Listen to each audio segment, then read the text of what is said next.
Yo, yo, yo, welcome to Living for a Living with your boy, Joey Bradley, episode number 31. Let's rock. Living for a living, baby. How you doing? And we're back. Last episode was cool, had some calls in. That got me excited. I was thinking we were going to start riding the train of calls in and that kind of thing, and just kind of took a quick little halt. Didn't get a message, didn't get a call, didn't get nothing this week. That's all right. I think maybe I'll start posting an Instagram story about topic ideas or something and, just outsource some things because, man, like I said, I haven't really been paying attention to the news or anything like that because it's just kind of, I feel just a way to get mad, and I'm feeling pretty good right now. I haven't been feeling great maybe the last couple months, like not feeling bad, but just not feeling good either. And I'm back to feeling pretty damn good for some reasons I'm going to get into, but watching the news and seeing the riots and hearing about politics and all of that shit just equates to a bad mood, I think, and so I've been getting off of that. So I got to outsource some topics maybe, and then if people ask certain things, hopefully it's more personal stuff that I can get into. I liked, giving that little advice about meeting new people in new places was super cool. But if it's more of an actual topic, I can research that individually or, watch a video on it, YouTube. That's what it's for. But this week in the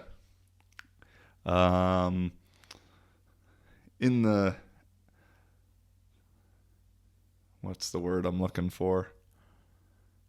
In the mood of getting a call and calling in and those kind of things, I, for the first time in my life, sent in a video question response kind of thing to Theo Vaughn's podcast, which is one of my favorite podcasts and big inspiration for why I'm doing this. And I never thought I would be a person that sends it in, but then after getting one or getting a couple myself and realizing I'm asking for people to do it to me or for me, like I can also give it out as well. Because a big thing I believe in is like, you get what you give. That's super cliche, but like that energy that you give out, you give out compliments, you give out whatever, like you're essentially like creating a void for yourself of it, and the universe in turn is going to reciprocate and fill that void with hopefully something more than you had in the past. And so while it's in a way being selfless, it's also being selfish. Sometimes you got to be selfish to be selfish. Selfless. Selfish to be selfless. Yeah. Damn, I could have hit that. That would have been a nice little rap lyric or something. And so I sent a little video to my guy Theo Vaughn because his last episode was just talking about some of the shit he's going through. And, I related with it big time. And I always normally kind of relate. He kind of puts his thoughts out there, even though maybe sometimes they're not the happiest. And he's talking about how he's in a place in his life where he's become a very successful comedian. The podcast is doing really good. He considers himself kind of living his dream, yet he's just not feeling good. And that shit resonated with me big time because, just to be straight up, there's sometimes while I totally feel like I am where I need to be and I'm doing what I love and I'm doing what I want to be doing, there's very few things that I feel I have to do. Man, every day ain't great, and every week ain't great and every month isn't, there's ups and downs, and, I know that everybody's going through that, and we don't want to put that out there for multiple reasons. And I feel, I don't want to put that out there sometimes because I know there's people going through it worse than me, and I don't feel like I'm in a place where I really should complain because I am kind of doing what I want to do. But, and that was what Theo was saying, is like, it's just human nature, I think. And so I kind of called in and said that I vibed with that and gave him a little shout outs. And I have a feeling it's going to get on air, but maybe it's not. I'll throw it up here possibly. But no, like I said, man, I'm feeling pretty damn good now. These last few weeks have been good. And not to say the few weeks or months or whatever before that were bad. It was just kind of not great, not good, not bad, just kind of it is what it is. And I'm excited for the first time. I don't know if you can see it behind me, but like on the show, normally back here there's like dishes in the sink, and I've been trying to like be much more like clean, not like I'm super dirty, but I'll let some dishes back up every now and then. Like if I'm living by myself, which I prefer because I hate living with somebody else that's dirty. And if I am living with somebody else that's dirty, like I'll be hella clean because I want them to be hella clean. But if I'm living by myself, I necessarily don't mind if it's my mess and I've created the mess. And so after living with my girl for a couple months during quarantine, where it was like I had to always be on it, and then I was kind of sometimes getting in trouble for being on it, but not being as clean as I was supposed to be. I think let it go a little bit, but now I'm kind of back into the mode of keeping the room clean, keeping the dishes out the sink. And it also, I've been listening to this other podcast. I listen to a lot of podcasts, to be honest. But while I've been working out, I shared one on my story the other day, Jim Quick, Kwik. And he has these short little ones. They're like 15 to 20 minute podcasts that just talk about one little subject. And his whole thing is about like quick brain, how to learn things faster, how to just like, they're all like super useful. It's different. I normally listen to like podcasts about kind of comedians, whether it's Tim Dillon or Theo Vaughn or Rogan. Rogan's a little comedy mixed in with some informational type stuff, depending on who's on. But Quick is just like no comedy, just straight to the point. Like it's going to make you a little bit better. And I forget what episode I was listening to because I've listened to a bunch of them. But just like the act of like completing a task, like further breeds that idea and makes it easier to complete other tasks. And so that task can be really small. For example, like making your bed in the morning has like, now you've completed your sleep cycle. And you've kind of making the bed is almost in a way like completing the day prior and starting your new day. And when you just do that, like, and it's little things throughout the day that you kind of get this like weird little sense of accomplishment for completing tasks. It like feels good to like check something off a to-do list, and that just like gains momentum and kind of snowballs. And so, I've listening to this stuff that he'll talk about sometimes. I know it, but it's like, damn, I needed to get reminded of that, or I needed to remember that. And I've realized, when I feel like I'm in my best space personally is when I'm doing all those little things. And, I'm not letting the dishes stack up, and I'm not got a dirty ass room. And, like it's all like common sense kind of things.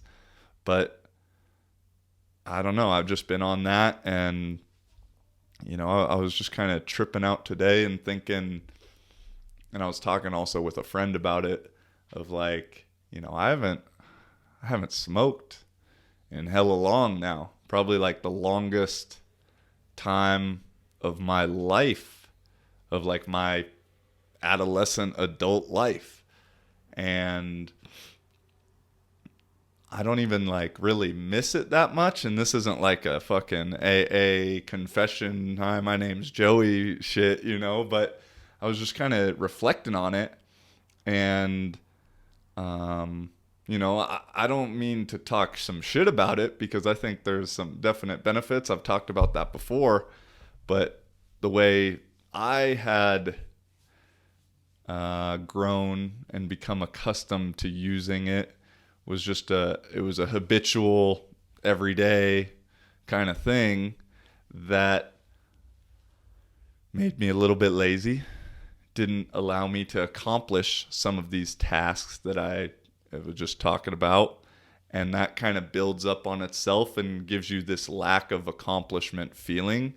And so, yeah, I've just been, because I've been out here now a little over 3 months, or just at about the 3-month mark here in Yslava. And my birthday weekend was kind of like the only time I really dabbled. Birthday week, I guess, couple days. Dabbled a little bit. And I know by the looks of me, you think I just fucking smoked a joint before I did this thing. But not the case, my friend, not the case. And so, yeah, I don't know. It just maybe bring that up. Whoever, I know all my friends kind of growing up and throughout the last years, not everybody smokes, but normally that's a common bonding factor of somebody I've grown to be friends with. And I know, I've talked with a couple of my boys throughout the years. One of my main homies from JUCO, we met up last time I was back in Seattle, and we both kind of like went back and forth on this topic. And maybe just someone needed to hear it. Maybe I needed to say it, and so I just figured I'd bring that up, and didn't really have too much of a point to it. I would recommend the Jim Quick podcast though, and just like washing dishes, I guess. But that's all I really got. That kind of came to a screeching halt. Let me get a little bit of this sparkling water. That's some good stuff, man. That's weird. I can't believe I like that. Like, I have to make a point when I'm in the supermarket every time to buy a big bottle of it. And then I'm literally looking for the kind, here in Czech, it's perliva. Yeah, perliva means bubbles or gas or sparkling water. And ne perliva means none.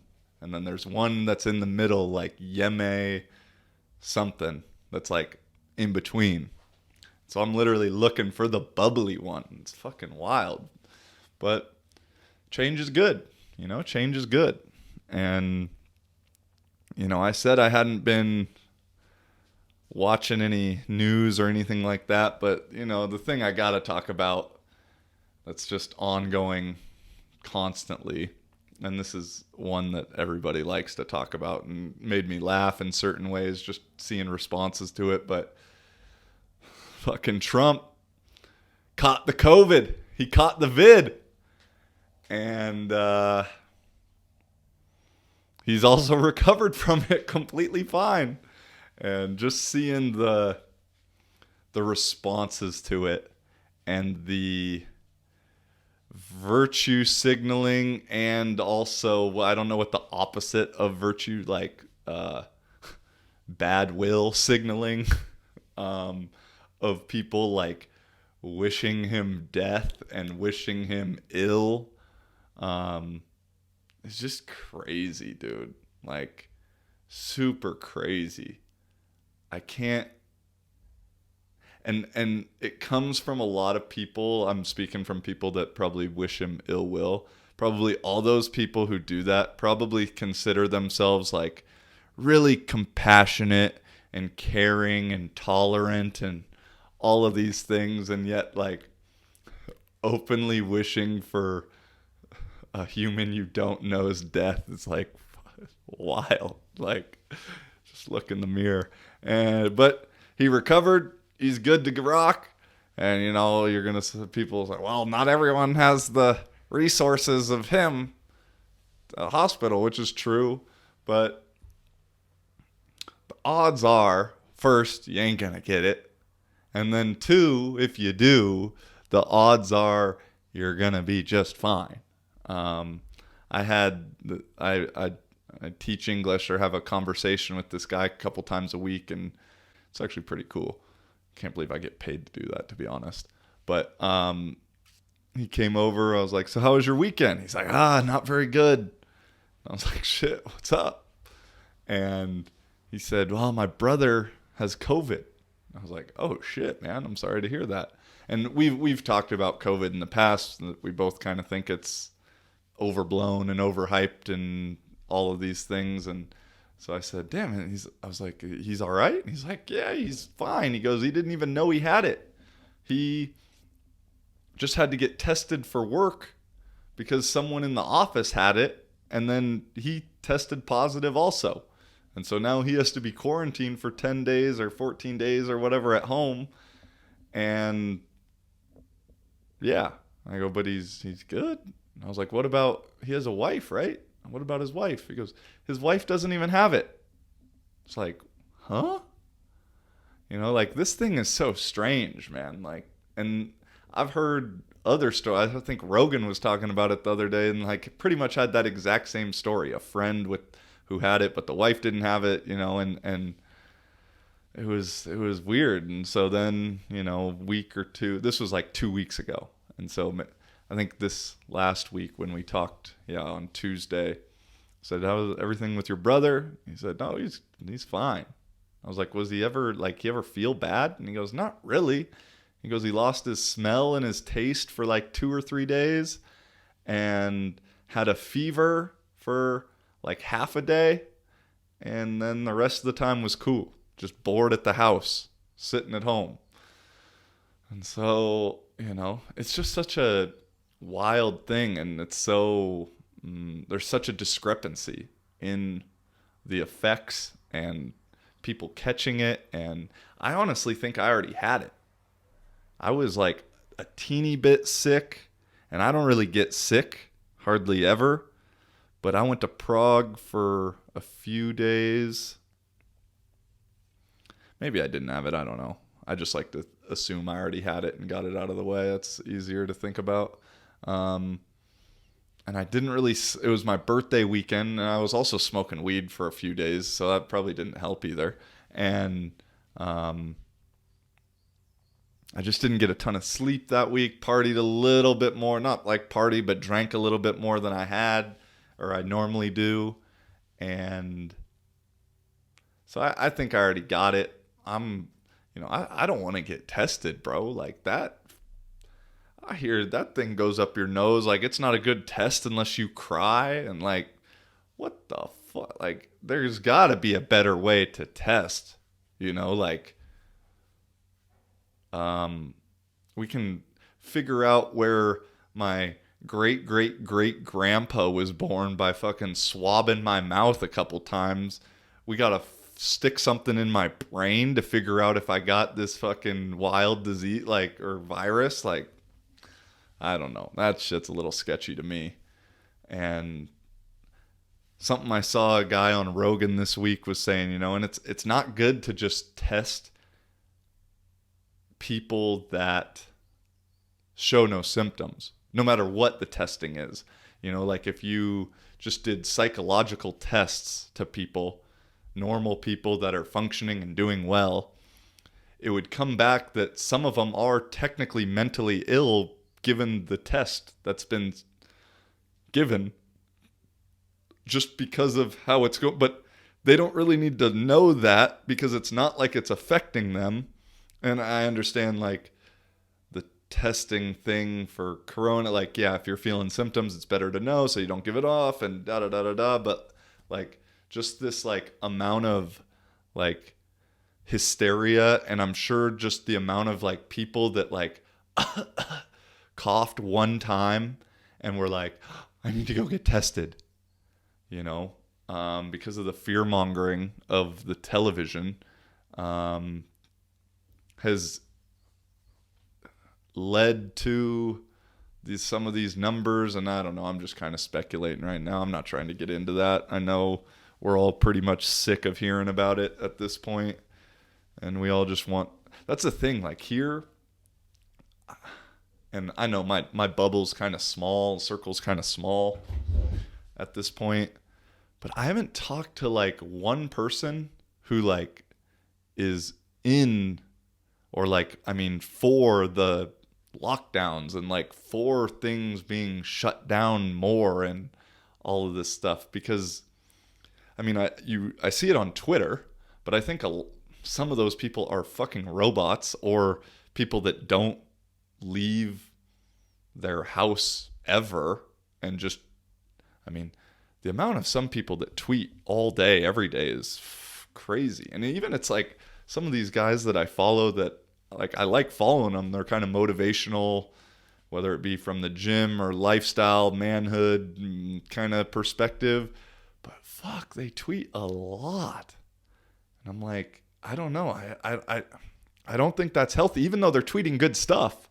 Like, that means you're on your phone a lot. And I think there's a line where, like, even if you're kind of being productive or like offering something good, like at a certain point, just being on your phone, whatever that line is, and it probably changes individually, like, just can't be good.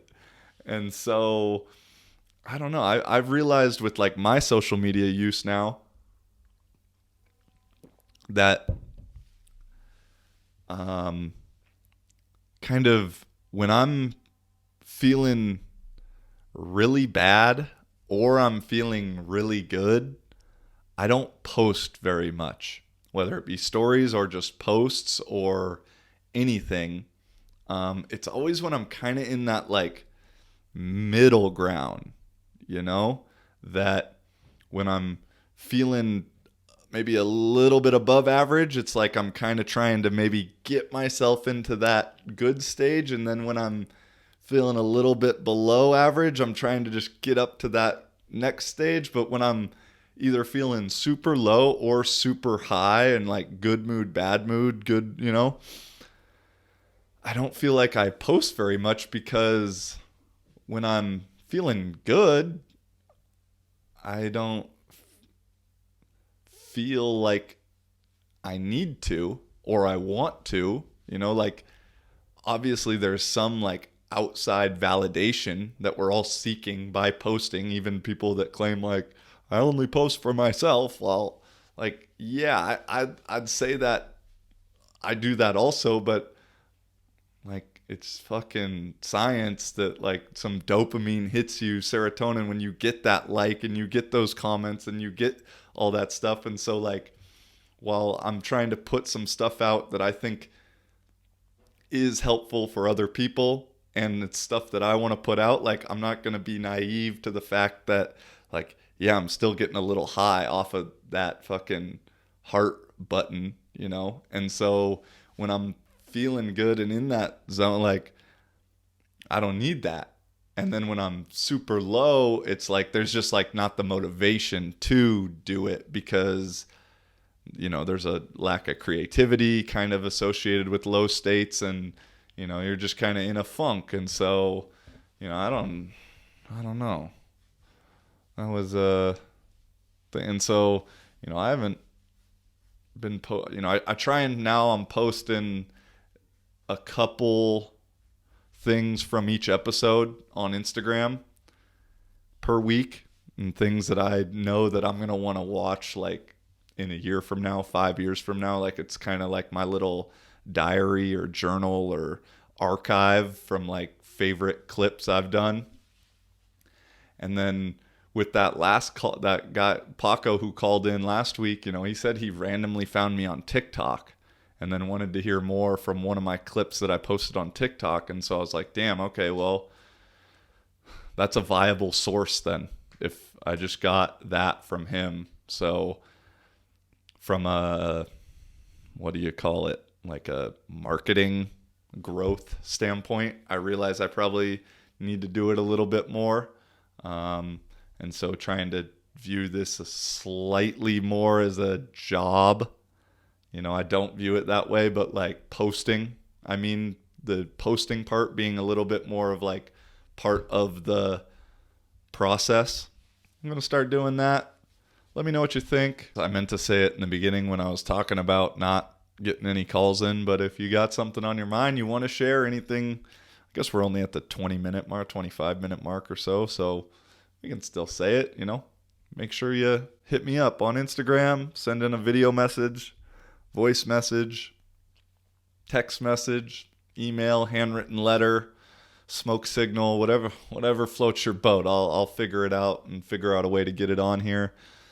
Like I said, Instagram's probably the easiest, at Living for a Living, or on WhatsApp, go +1 425 443 6928. And I guess I'm sure if you're, I guess I ask as I'm trying to build this and grow this even more. I think whoever's listening to this point, 25, 30 minutes in, is somewhat invested in me, which I'm super grateful for and appreciative of. But if you could just tell one random friend about me and the podcast, just to maybe get a little word of mouth growth, I'd be grateful. I don't need a share on anything, but just hey, I've been listening to this fucking weird dude's podcast who talks about all kinds of stuff, and you should check it out. Might be up your alley, because I think we all know a friend that maybe fits this description or something, I don't know. So just figured I'd throw it out there. Closed mouths don't get fed, so you gotta ask for what you want sometimes. And I think this episode will be a little bit short. We had our game this last weekend, and it wasn't really a good game again. we got a pretty fucking good squad, man. But it also was a good game to a certain degree. And we're going to face this team again next week. Or not next week, but our next game in playoffs. We should have a game this upcoming Sunday, but it just got canceled because of this team that we were going to play has been quarantining for 3 weeks. And I think they just don't want to finish the season because they've been getting their ass kicked, and which is wild because they had 3 Americans on the team, or 4 Americans on the team. And I think they won 2 games. Because they didn't play the last 3 weeks. So they only won 1 game against the team who didn't win any. And so it's whatever, though. I kind of wanted to play them again. This team probably gave us our best game, the team that is quarantining, the Patriots. Because like I said a few weeks ago, whenever I talked about it, they got a dope little athlete at QB who gave us problems. And they made some big plays on us. And so I wanted to play him again just to kind of get a little, not payback because we still beat them pretty well. But after the game, one of their imports, or one of their Americans, I don't think he's an import, I think he just lives here in Czech Republic, was yeah, so we were your guys' first game of the year, because the first 2 games of the year we smacked every team and it was over by halftime. And kind of proud of the fact it kind of was close in the end. And I was just man, shut the fuck up, dude. So I wanted to play him again to try and put up 50 on him and say, nope, sorry. That first game was just a fluke. But we won't get to do that. But no, speaking of this past weekend game against the Steelers, they're solid. They play hard. Defensively, they do something completely different than the rest of the league. Most of the league here is 4 down linemen, kind of a 42, too high, cover 4 kind of team. Some teams play some man. I don't really get blitzed too often here, but this Steelers team runs kind of a bastardized 42, but it's really 3 down, but they're normally always bringing 5 guys. And so it creates it, and especially the way they play, it's almost always an overload to one side. And so it was something we hadn't seen. We didn't have much of a practice week this week, so I was a little worried from that standpoint. But our guys picked it up really well. We had a quick little 10-minute meeting before the game, talked about it. Walked through a couple things with the O-line, had to install one new run play in the middle of the game. And then they play aggressive on the outside and play press, especially like press man most of the game. And our guys, man, competed and we made some plays. We scored 5 touchdowns, but to start, and the game was on a field that the grass wasn't bad, and it was good weather, but I think it had rained all week leading up to this game, so the grass was fucking mud. And we started with the ball in like the same spot for like the first 3 possessions, and so by that 3rd possession, like you couldn't grip. The ball was coming back to me half muddy. I could barely throw it, and then it was. I was like, shit, this is not what I signed up for. And then defense had a pick 6 or a pick to the 1, which really kind of turned the momentum for us. And after we had that, we kind of kept it rolling, and we had some decent little drives. Again, our defense is pretty damn good, and it was just tough to play offensive football on the field because run blocking's tough for the O-line because they're slipping. It's tough to cut for the running backs. And the other teams import Brazilian quarterback, like I guess tore his ACL a few weeks back, so they're using a Czech guy who's decent for a Czech guy, and they have their best running back was hurt also, so they were behind the 8 ball a little bit. But then defensively, it was pretty much their main team. I know they were missing one outside backer who I was ready for. But, man, our guys competed. We had, 2 touchdowns by 2 different receivers and then a running touchdown. And all 4 touchdowns were like nice plays, like go get the ball, make a kind of dive and catch. I'll throw the highlights in here as I'm talking. And it was cool to see guys make those plays. And it's kind of funny, I guess. I couldn't really understand it, but just from what I heard in like the post-game interview from one of the other guys' players was like saying how they shut our offense down except for just a couple big plays, which is like relatively true, even though I think our drives, we scored on like 7-play drive, 8-play drive, 10-play drive, and I think one of the drives we started at the 1-yard line, so yeah, he's right there. But like they only made big plays. It's like, well, when you blitz 5 guys and play press man coverage, that's kind of what you're asking to give up. That's like, you're not going to throw hitches on press man. And so it was just kind of funny to hear him say that, but that just kind of goes with the territory out here, I think, a little bit. And I'm looking forward to playing them again. Hopefully they do some of the same stuff and we get some more big plays on their ass. Because I think we'll play them at home this next game on some good grass. So we'll see. I hope you can tell by my demeanor what I'm thinking. I don't want to give too much material, bulletin board material, although it's not like they're watching it anyway. But we'll see. I'll have a fun one talking about that one in a couple weeks, I think. And I just don't understand why you would say that about our offense when, yeah, obviously it's a little bit under my skin, which is good for me. I don't think us as the number 1 team in the league needed some extra motivation or whatever, but I appreciate it being given to me. So, Kuyo.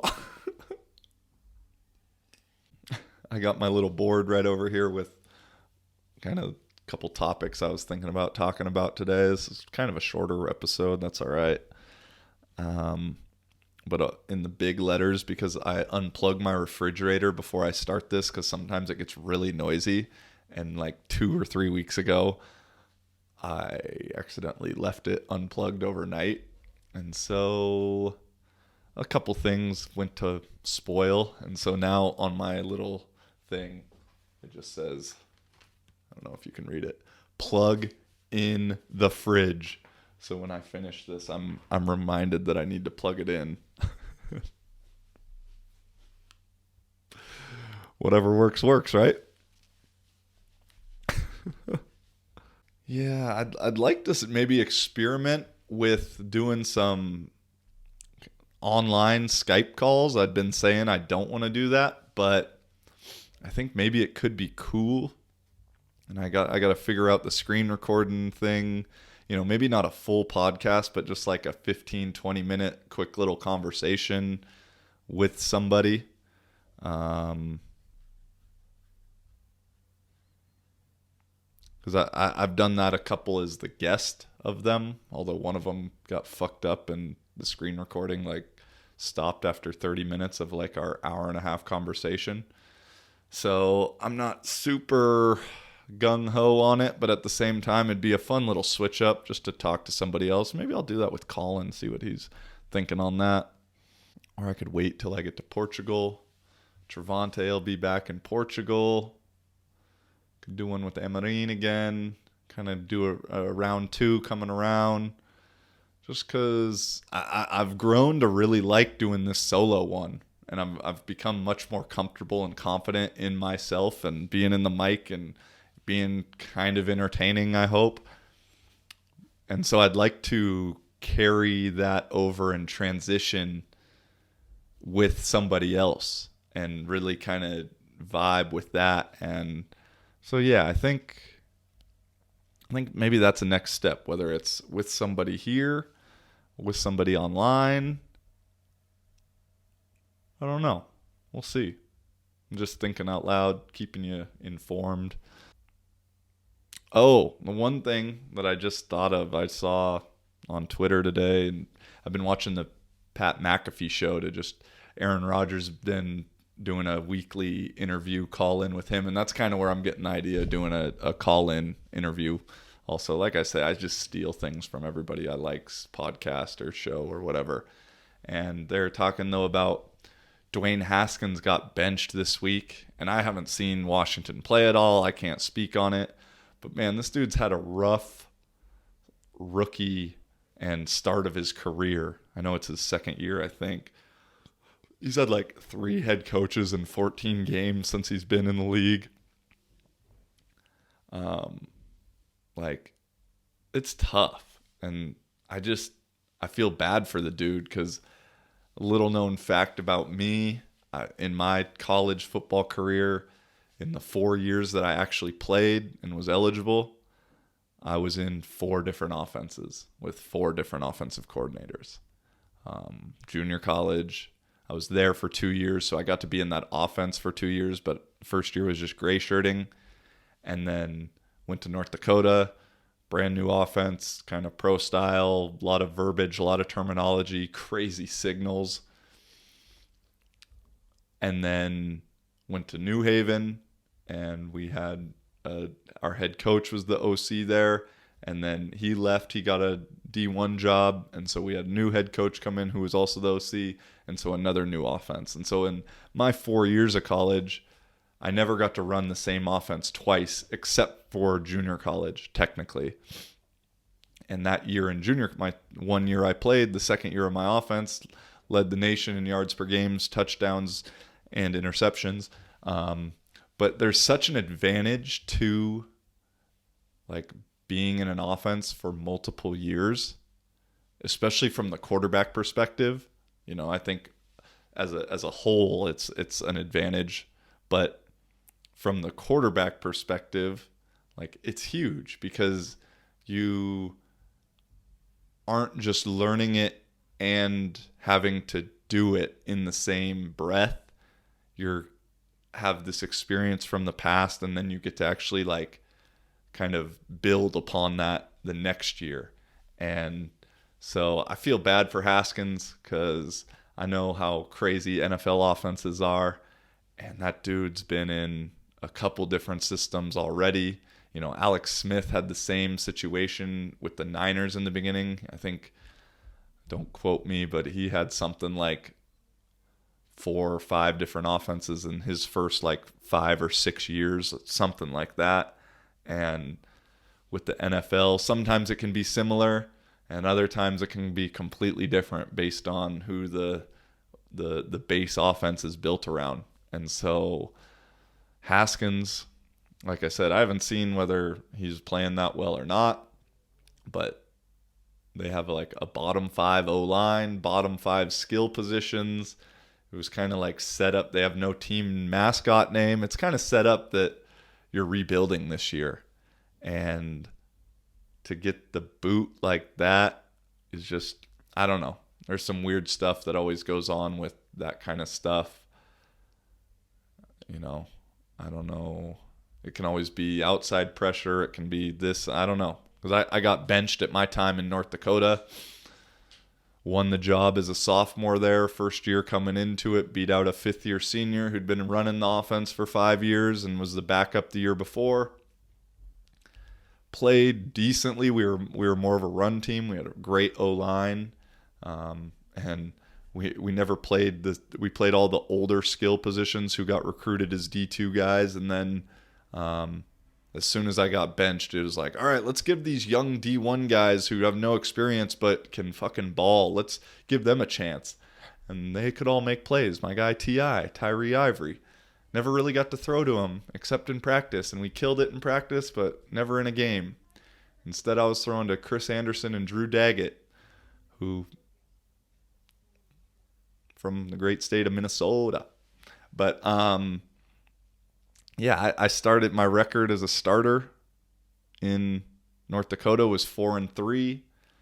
I got benched in that 7th game in like the first quarter or the second quarter, and I had a shitty quarter and a half. It was like 3 for 16 with a pick or 2 picks maybe.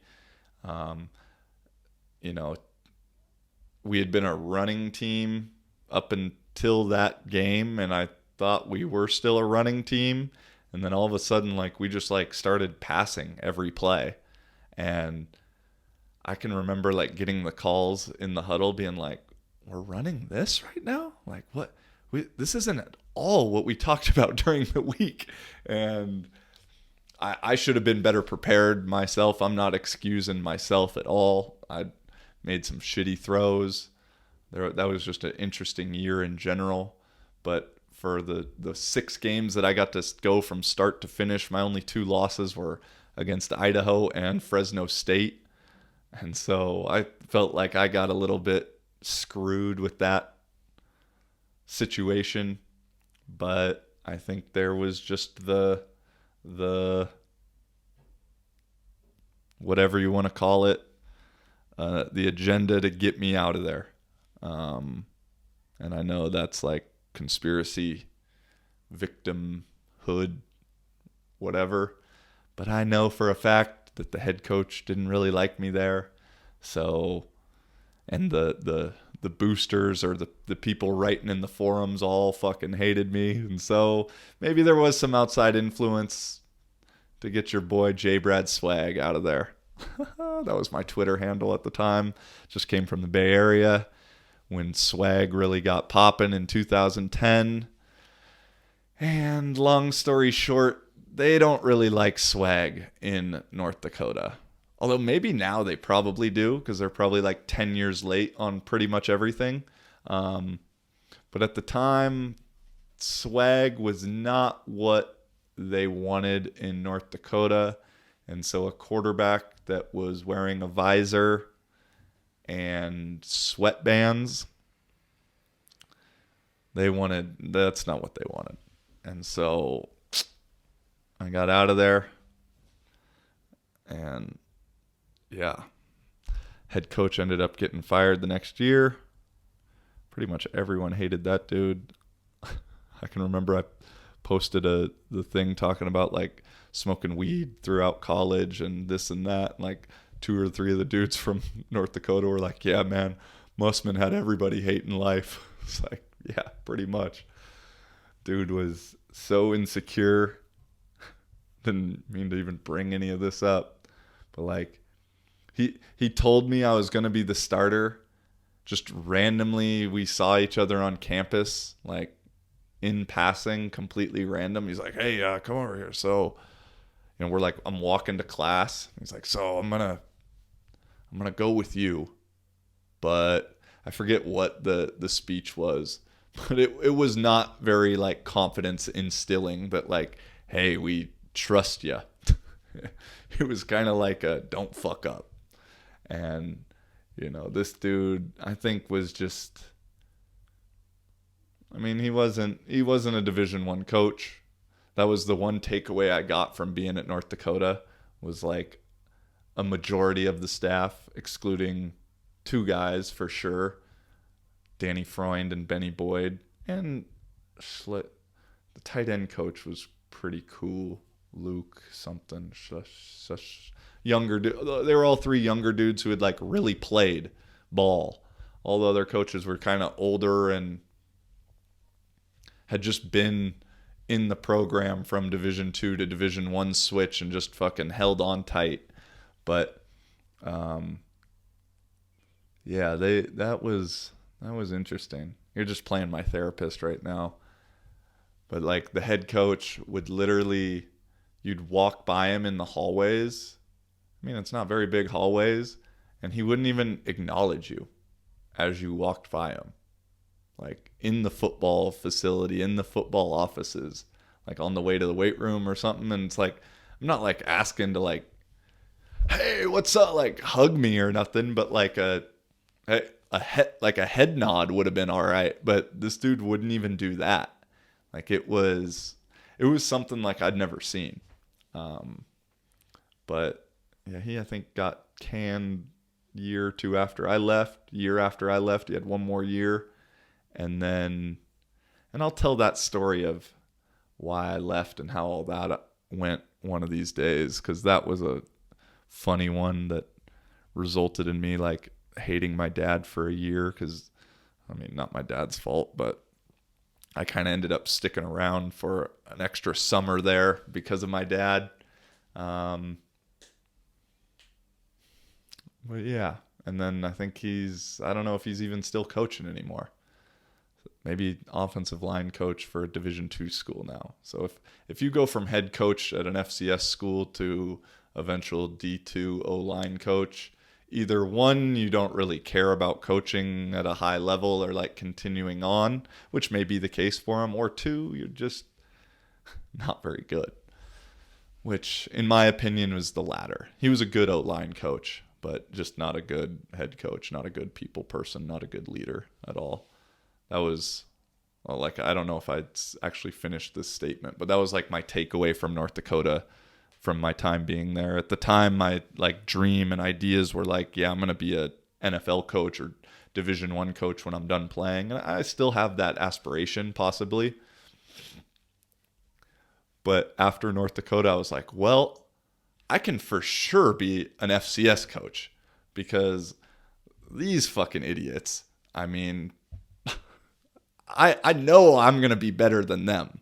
And, it's like I try and look at everything as a grateful whatever. And I'm grateful for that year because, like, I've been thankful. I've had a lot of good coaches throughout my career that have, like, taught me certain ways to either coach or handle refs or speak to players or all of the above or X's and O's. But that year really was like a teaching for like what not to do and like how not to handle people and how to not treat players. And so it was, one of those things where you get to learn some lessons from other people's mistakes, but in a personal way. And so I am grateful for my time there in good old Grand Forks, North Dakota. I wish it would have worked out differently, because that was a cool little city. It's a fun city to party in, that's for sure. Man, I got a lot of stories I got to tell. Maybe just start doing a story time segment. And I got to figure out how to bring them up each time, like I did with this last first arrest story. Grand Forks was fun, especially living with my guy Bick Nasty. Well, yeah, I thought I was going to end this here at about 35 minutes, and then I just ramble on for another 20, talking some shit. So if you're still listening, thank you. I appreciate you. Let me know, what stories you want to hear. Football, getting in trouble, partying, traveling, whatever. Let me know. Give me somewhere to start for a story, and then I can carry it from there, as you may know. Alrighty, logging off, signing off. Thank you to you. I appreciate you. I love you. You are very important, whether you know it or not, to people that you probably don't even know. And I'm grateful for you. Let's keep on changing ourselves before we change the world, and let's see where it gets us, because as we all know, I think we need that right now. All right. Until next time, peace and much love. Living for a living, baby. How you doing?